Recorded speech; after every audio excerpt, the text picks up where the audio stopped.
Hotel tourism पर आपका स्वागत है। केंद्र में नरेंद्र मोदी की सरकार यानी एनडीए सरकार के गठन के बाद यानी वर्ष 2014 के बाद अगर हम देखें तो नक्सलियों के खिलाफ केंद्र सरकार की जो नीति रही है उसका असर दिखने को मिला है। बात हम करें बिहार, झारखंड या नक्सल प्रभावित राज्यों की, तो दिन के उजाले में आरओपी यानी रोड ओपनिंग पार्टी हुआ करती थी नक्सल प्रभावित इलाकों में अधिकारियों को जाने के लिए। आज उल्टा है, आज नक्सली भाग रहे हैं और सुरक्षा कर्मी उनका पीछा कर रहे हैं। हम बात करते हैं जनवरी महीने में ही 40 नक्सली मारे गए हैं। बुधवार की सुबह यानी आज 22 जनवरी को झारखंड के बोकारो के नवाडी प्रखंड अंतर्गत उत्तराटाड़ के जंगल में पुलिस और नक्सलियों के बीच मुठभेड़ हुई, जिसमें सुरक्षा बल के जवानों ने 2 नक्सलियों को मार गिराया है। लेकिन जो चर्चा है उसके अनुसार यह था कि मंगलवार की देर शाम चंद्रपुरा से एक इनामी नक्सली को पुलिस ने हिरासत में लिया था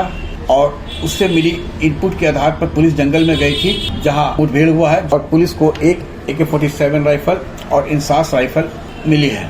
और झारखंड से सटे छत्तीसगढ़ में नक्सलियों के खिलाफ जो ऑपरेशन चला उसमें 26 नक्सली महज 2 दिनों के अंदर मारे गए और जनवरी माह का अगर हम आंकड़ा देखें तो 40 नक्सली छत्तीसगढ़ में मारे गए हैं। इस संबंध में केंद्रीय गृह मंत्री अमित शाह ने कहा है कि नक्सलियों से देश को मुक्त करने के लिए मार्च 26 का डेडलाइन केंद्रीय सुरक्षा बल को दिया गया है और उसी का परिणाम है कि 2 नक्सली जो जिन पर 1-1 करोड़ का इनाम था वे छत्तीसगढ़ में मारे गए हैं। इस संबंध में ADG CRPF अमित कुमार ने बताया कि पिछले 3 दिनों के अंदर जो छत्तीसगढ़ और उड़ीसा के सीमा पर नक्सलियों के खिलाफ विशेष संयुक्त अभियान में 26 नक्सली का शव पुलिस ने बरामद किया है। इनमें मारे गए नक्सलियों में एक सीता नदी जोनल कमेटी का कमांडर गुड्डू था तो दूसरा मनोज उर्फ जयराम उर्फ चलपति था, जिन पर 1-1 करोड़ रुपए का इनाम है।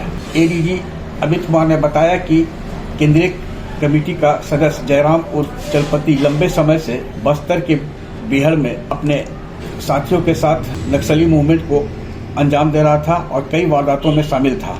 चलपति पिछले 40 साल से नक्सली संगठन में था। बस्तर में CRPF एवं अर्धसैनिक बलों पर कई बार हमले में भी वह शामिल था और जब केंद्रीय बल की आक्रामकता बढ़ी तो चलपति भागने लगा और इसी क्रम में मुठभेड़ में वह मारा गया है। ADG अमित कुमार ने बताया कि रविवार को जब नक्सलियों को छत्तीसगढ़ और उड़ीसा की सीमा से 5 किलोमीटर दूर कुलारी घाट रिजर्व फॉरेस्ट में छिपे होने की सूचना पर घेरा गया तो नक्सलियों ने भागते समय फायरिंग की, जिसके जवाब में CRPF, डिस्ट्रिक्ट रिजर्व गार्ड और कोबरा कमांडो और उड़ीसा पुलिस की स्पेशल ऑपरेशन में चलपति को मार गिराया। ADG अमित कुमार ने बताया कि संयुक्त विशेष अभियान में 1000 से अधिक जवान लगाए गए थे, जिनमें से 3 बटालियन सीधे ऑपरेशन में शामिल थे। वहीं कई टुकड़ियां जो CRPF और कोबरा कमांडो की थी वे नक्सलियों की तलाश में कुलारी घाट के 20 किलोमीटर के दायरे में अलग अलग लगातार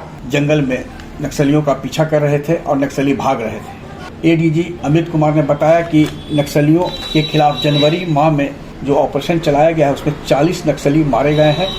भारी मात्रा में अत्याधुनिक हथियार CRPF, कोबरा बटालियन और जिला पुलिस ने बरामद की है। इनमें AK-47, INSAS rifle, SLR, country made gun व बारूदी विस्फोटक सामान बरामद हुआ है। ADG अमित कुमार ने बताया कि बुधवार की सुबह भी झारखंड के नवाडी में 2 नक्सलियों के मारे जाने की सूचना है, जिनमें उनके पास से एक AK-47 और इंसास राइफल बरामद हुआ है। यानी अब हम कहें तो पहले होता था कि नक्सली पीछा करते थे और केंद्रीय अर्धसैनिक बल भागा करते थे। आज उलटा हो रहा है, नक्सलियों का पीछा केंद्रीय बल व स्थानीय पुलिस कर रही है और वे भाग रहे हैं और जान बचाने के क्रम में कई बार वे पुलिस पर हमला करने का जोखिम उठाते हैं, जिसकी जवाबी कार्रवाई में अब केंद्रीय अर्धसैनिक बल नक्सलियों को छोड़ने के मूड में नहीं है और जवाबी कार्रवाई में नक्सली मारे जा रहे हैं। ADG अमित कुमार ने कहा कि जनवरी माह में छत्तीसगढ़ में ही 40 नक्सलियों को केंद्रीय अर्धसैनिक बल और स्थानीय पुलिस ने मार गिराया है।